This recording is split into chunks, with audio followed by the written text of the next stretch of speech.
Hey, welcome. For the longest time, a growing population was seen as a huge problem, right? More mouths to feed, more strain on everything. But what if that's completely the wrong way to look at it? Today, we're digging into a really powerful idea that a country's people aren't a liability, but its single greatest asset. So let's get right into it. So, this is the big question at the heart of it all. Is a nation with millions or even over 1 billion people just facing this constant uphill battle, or is it sitting on an absolute goldmine of potential? Well, it turns out the answer really depends on how you choose to see things.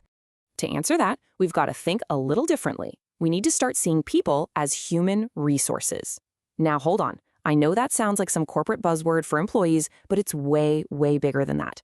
It's about the sum of a nation's potential, its skills, and all of its knowledge. You see, for decades, especially in developing countries, a big population was almost always seen as a liability. The whole conversation was about the challenges. But there's been a massive shift in thinking that completely reframes the debate, viewing that same population as a truly productive asset. And this is where you really see the two mindsets clash. The liability view, it's all about playing defense. It sees problems to solve, mouths to feed, people to house. But the asset view, that's proactive. It's playing offense.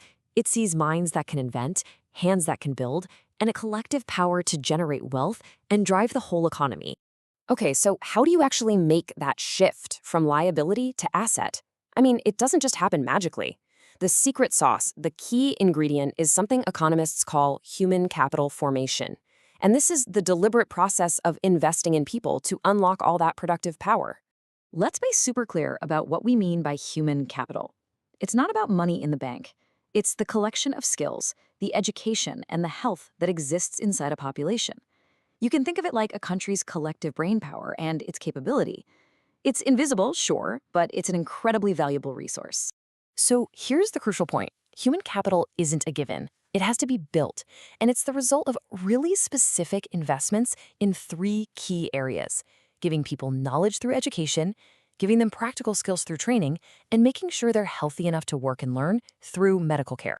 And here's what that investment actually looks like out in the real world. A doctor isn't just a person, right? She is the walking, talking result of years and years of investment in medical education. A teacher is the product of investment in higher learning. These professionals are human capital, literally personified, and they are the engines that make a modern economy run. Now, theory is one thing, but let's see how this actually plays out for real people. We're going to look at a simple story of 2 friends, Sakal and Vilas, from the exact same village. Their lives basically serve as a perfect, real-world case study on the massive impact of investing or not investing in people. So here are our 2 boys. They start out in pretty much the same place, but I want you to notice the small, crucial differences right from the get-go. Sakal is healthy, and his parents are laser-focused on his education. Vilas, on the other hand, is already dealing with a health problem and doesn't have that same family support. This right here is the first critical investment. Sakal's parents get it. They see how important education is. They actually go out and get a loan, not for a piece of land, but for an investment in their son's skills, a computer course. And in stark contrast, Vilas gets no investment at all. His mom just doesn't make enough money to take him to a doctor for his arthritis. That's a fundamental health investment that's just not there. And without health, well, education is pretty much off the table too. He's trapped. And here's the payoff. That initial investment in Sakal's education translates directly into high productivity. He doesn't just get any job, he gets a good one where he creates value designing new software. That leads to a promotion, a higher income. The investment totally paid off. For Vilas, the lack of investment leads to a very, very different outcome. Without good health or an education, his options are just gone. He's forced into the same low-skill job his mother had, earning the same small income, and just continuing that cycle of disadvantage. You know, the story of Sakal and Vilas isn't just about 2 kids. It's a perfect illustration of 2 incredibly powerful economic forces. The virtuous cycle, where one good thing leads to another, and the vicious cycle, where a lack of opportunity just creates more hardship. Let's break down exactly how they work.